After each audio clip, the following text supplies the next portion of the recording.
Ladies and gentlemen in attendance, boxing fans joining us across the nation on Fox, and sports fans joining us around the world, we welcome you to the Arizona Veterans Memorial Coliseum here in Phoenix, Arizona, for the featured attraction of the evening, brought to you by Don King Productions and Miller Lite. This bout coming your way is sanctioned by the International Boxing Federation, the President Robert Lee Sr., a Supervisor Hiawatha Knight, along with the Arizona State Boxing Commission. The chairman is Stephen Friedman, commissioners Michael Preston Green and Sally Garza Fernandez, the executive director John Montano, physicians at ringside Dr. Charles Howard and Dr. Robin McDougall. Timekeepers at the bell, also keeping count of the knockdowns, we have Martin Dominguez and Ray Scott. Introducing to you the judges scoring this bout from ringside: Aaron Kaiser, Sheila Harmon Martin, and John Stewart. Presenting to you our referee in charge of this bout, working in this, his 24th world title bout, Bobby Ferrara. All right, fans, here we go with our main event of the evening, the IBF Middleweight Championship of the World, scheduled for 12 rounds of boxing. Introducing to you first the challenger on my right, fighting out of the blue corner, entering the ring wearing white trunks with red trim, fighting out of it representing his hometown of Brooklyn, New York.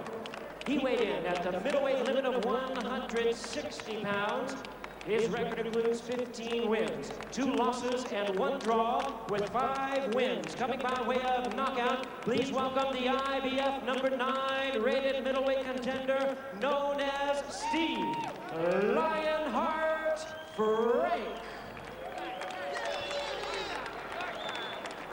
And his opponent across the ring on my left, fighting out of the red corner, is the defending world champion. Entering the ring wearing black trunks with gold trim, fighting out of it representing Philadelphia, Pennsylvania. His weight, 159 pounds. His record is a fine one at 27 wins, only 2 losses, 1 draw, with 20 wins coming by way of knockout. Tonight he is making the first defense of his title. Please welcome the IBF middleweight champion of the world, Bernard the Executioner Hopkins. Once again, here's our referee in charge, Bobby Ferrara. Okay. Gentlemen, you received your rules in the dressing room. I expect a clean fight from both of you. This is for the IBF Middleweight Championship of the World. Protect yourselves at all times. Shake hands. Go back to your corner and wait for the bell. Come on. So Steve Frank and Bernard Hopkins. Hopkins the champion. This is his first title defense. He won the title in a second effort from Segundo Mercado back in April.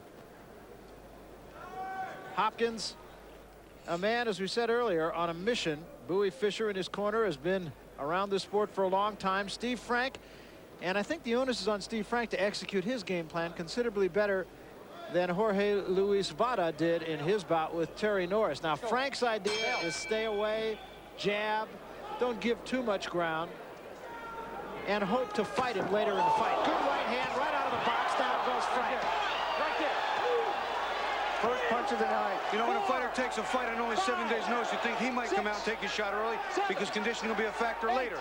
Here, he doesn't take a shot. He looks, he waits, hesitates, and bang, he's caught. And he is hurt, too. It's over. Well, he didn't give the right answer. It's that simple. I'd have probably gone for the state instead of the city there. It wasn't even close, though. Referee goes over, asks him where he is, and if he doesn't give the right response, the fight is over, and such is the case. Well, he took his fight on 7 days' notice. He said he's been dreaming for an opportunity like this for a long time, and I think he was dreaming there with that right hand.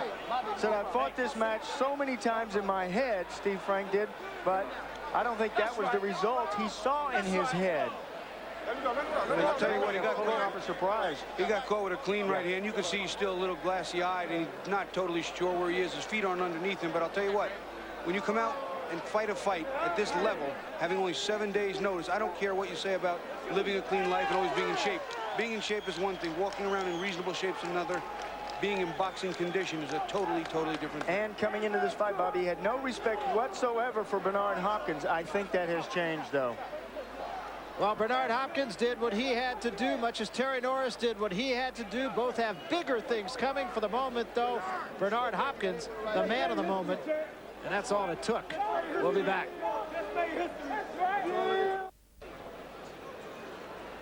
We welcome you back to Phoenix. It was over, and it was over right now. Let's make it official with Jimmy Lennon Jr. Jimmy? Ladies and gentlemen, we have the time, 24 seconds in round number 1. Our referee in charge, Bobby Ferrara, stops the contest. The winner by way of technical knockout, and still champion, Bernard, the Executioner Hopkins. Well, one of the few times that I could remember in 20 years or so of doing this sport that the announcement was longer than the fight. You know, it happens like that sometimes. Obviously, in this case, on paper, it looked like it might happen that way, and that's certainly something we don't like to see. Let's take another look at it. It was the first punch right out of the box. You see shutouts in baseball. You don't see too many in boxing. Well, you saw one here tonight, folks. A Fox first. Steve Frank almost looked frozen when he came out. He came out real slow and just looking, dropped the hand, and walked right into a nice right hand, crisp, sharp right hand by the champion Hopkins, and that was it. He could never really recover. It's not just the fight in boxing, it's also the atmosphere. Steve Franks had never been exposed to this kind of atmosphere before. When he got in the ring, Frank got clocked with that right hand over the top, and down he went. Bernard Hopkins says, my style is changing. I'm still a boxer puncher, but I do not throw unnecessary punches. And I think you can certainly say that about his performance tonight. He sets up this right hand, and boom, right on the money. And Steve Frank was out when he hit the canvas. Perfect execution, too, as you said. Set it up with a jab. Wasn't a big jab, but it was just enough to get in his face, and then clocked him with the right hand. So Bernard Hopkins continues on the road that he hopes is going to perhaps unify the 160-pound title and then go on to bigger and better. Back with more from Phoenix after this from your local station. All right, welcome back. As you can see, still a little bit of chaos in the center of the ring. Amongst the chaos, Bobby Chez with the winner, Bernard Hopkins. Bobby, you got it. Yeah, I'm here with the champion, Bernard Hopkins, after a mere few seconds. Bernard, I know you wanted to make a statement in the middleweight division, but that's almost ridiculous. How'd you feel? I feel good. First, I'd like to give all praises be to Allah, and bear witness there's no God but Allah, and Prophet Muhammad, peace and blessings, is his messenger. Yes, I felt good, and Bobby, I talked to you yesterday, and I'm on a mission. I'm on a mission to be the undisputed middleweight champion of the world. I think with Butch Lewis and Don King production, we can go ahead and make that dream come true for me. It haven't been a undisputed middleweight champion since the Marvin Hagler days. I don't too much care about the pound for pounds, the Roy Jones and Pernell Whitaker. They can deal with that on themselves. But I want to be the undisputed middleweight champion of the world. We haven't had one since the 80s. And Bobby, I felt great. I think I talked to you yesterday. I'm focused, I'm back, and I just want to prove to the world by my performance. That's all I want to be judged by, is my performance, that I'm the best middleweight in the world. And if I'm not, then I'll pack my bags. All right, Bernard, we're going to show you a replay of what is pretty much the whole fight. We want you to call it. Here I'm setting him up. I see I can hit him with a quick right hand.